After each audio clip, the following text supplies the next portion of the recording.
In the many decades since it was first published, The Lord of the Rings has remained one of the world's most popular novel series, and Peter Jackson's iconic movie trilogy has only made the story endure that much longer. Being so popular, of course, you're bound to get a few crazy fan theories thrown into the mix. Here are a few of the Lord of the Rings series that, if true, would turn the whole of Middle-earth on its head.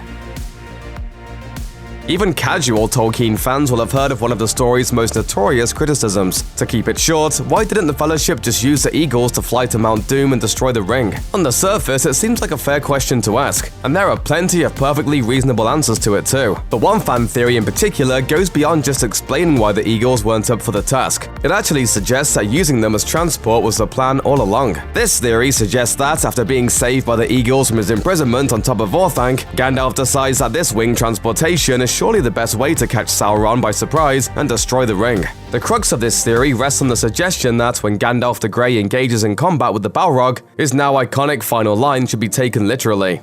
Fly, you fools! The idea is that he's just not telling his companions to get out of Moria, he's trying to communicate his plan to use the eagles to reach Mordor. Of course, this doesn't work, and by the time he returns as Gandalf the White, he's got a whole new agenda to pursue. Of course, Gandalf could also have just been telling the Fellowship to quit their dawdling and get the heck out of Dodge. Just go with whatever works for you. Smeagol is one of the most pitiful characters from The Lord of the Rings, and in a way, one of the most lovable too. Anyone with a heart should be able to feel for the poor wretch as he struggles with his centuries-long obsession with a powerful force beyond his own comprehension. Then, of course, there's Gollum, the other side of his split personality in the films. Gollum basically represents all the bad stuff. He's hateful, violent, and willing to stop at nothing to get hold of his precious ring. While most people generally accept that these two characters make up a kind of multiple personality disorder on Smeagol's part, one fan theory suggests a wholly different take. Rather than simply writing off Gollum as Smeagol's evil side, this theory goes out on a limb and claims that Gollum is a legitimate personality all its own, that stems from within the One Ring itself. This theory rests on the fact that when Bilbo has possession of the ring, he acts very similarly to Smeagol's Gollum personality. Towards the end of the story, Frodo begins to act this way too. In short, anyone tempted by the ring, and not just Smeagol, can exhibit snippets of this identity, and upon giving into the ring's dominance, would themselves be completely consumed by it. It would have happened to Bilbo, it almost happened to Frodo, and it'd probably happen to you too. During the opening chapters of The Fellowship of the Ring, it's revealed that Frodo's parents drowned in a boating incident. While this was officially an accident, darker rumors suggested that his mother actually tried to push his father into the water, and he pulled her in with him. Accident or not, that was the story as far as everyone knew it, until now. According to one Reddit fan theory, the given story of this so-called accident is actually a misdirect. Instead, the theory proposes that it was none other than Gollum himself who killed his future master's parents as they coasted along the water after dinner in the moonlight. While the poster admits that the coincidence would have been a stretch, they do make some solid arguments for their theory. For one thing, Gollum was searching around for his lost ring at the time of Frodo's parents' death, still looking for Bilbo Baggins of the Shire. Frodo's father was named Drogo Baggins, so who's to say the villainous creature didn't simply bump off the first Baggins he ran across? Unable to find the ring on Drogo's body, Gollum could have then headed south, drawn towards the One Ring's master. While it takes a little stretching to fit with Tolkien's narrative, this theory does throw up the tantalizing prospect of a version of the story in which Frodo discovers that the creature who benefited so frequently from his mercy actually killed his own parents. Okay, so this theory is kind of a twofer. Let's start with a more clear-cut one, that Tolkien included cannibalism in his trilogy. More specifically, the idea that Grima Wormtongue ate hobbit flesh. During the scouring of the Shire chapter in The Return of the King, Saruman reveals that his lackey Wormtongue killed Frodo's corrupt relative Lotho. During this scene, the fallen wizard states, "Worm killed your chief. Stabbed him in his sleep, I believe.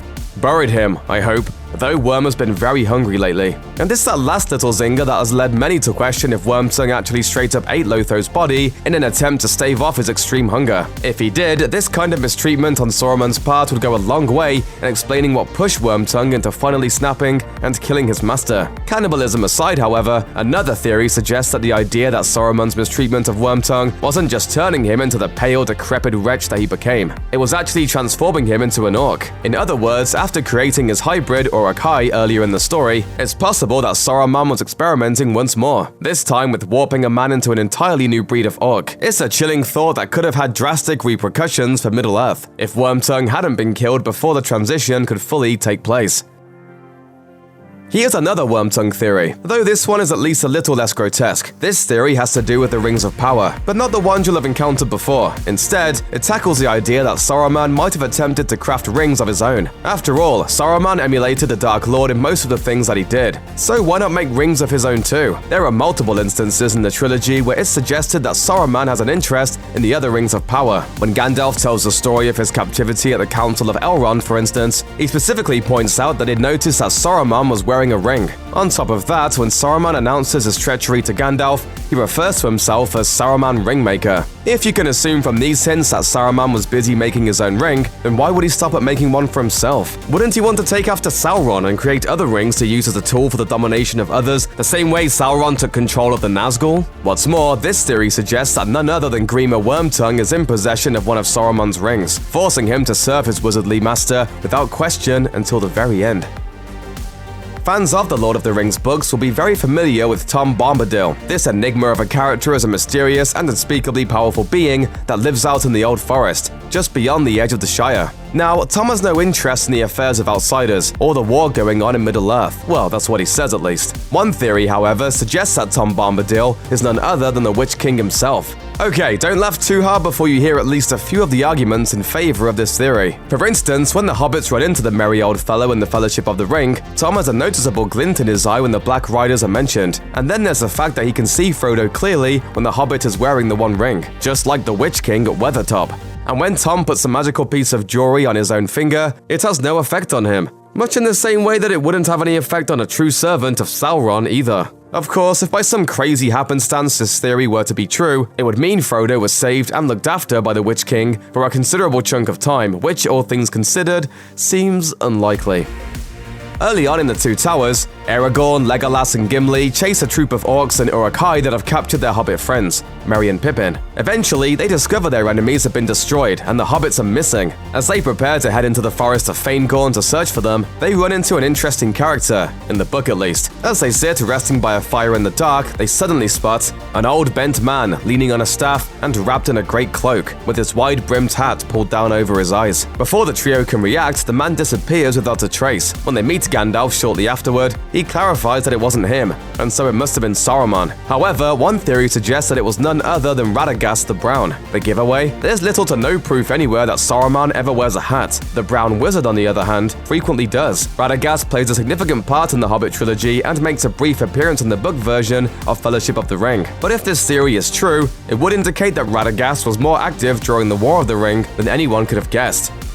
It's strange to think of three hairs as particularly enticing, but in the Fellowship of the Ring, that's all Gimli asks for when Galadriel offers him a parting gift. On the surface, this present seems cute enough, if a little odd. But Gimli isn't the first person to want in on Galadriel's golden tresses. Way back in the First Age, the Elf Lord Fëanor requested a strand of hair from Galadriel 3 times. It was often said by the elves that the light of the lost two trees of Valinor had endured in Galadriel's hair, and this inspired Fëanor to create the legendary jewels known as the Silmarils. But Fëanor was turned down repeatedly and never got his hands on even a single strand of Galadriel's hair. For her to then bestow 3 hairs on Gimli is a seriously big deal, especially since Gimli is a dwarf, part of a race that doesn't exactly get along well with the elves. No one trusts an elf! All of this has inspired a theory that the 3 hairs are actually the great opening gesture in an act of diplomacy, peace, and reconciliation between the 2 races. The fact that Galadriel decides he's more worthy of this gift than one of the greatest elf lords who's ever lived is one heck of a statement. And if Gimli eventually managed to set the 3 golden hairs in imperishable crystal, as he claimed, it may have ultimately precipitated a lasting peace between elves and dwarves. For all its faults, the Hobbit trilogy could be pretty fun. It was exciting too, some of the time, and you can't say it wasn't colourful, but let's be honest, it was also a bit of a train wreck.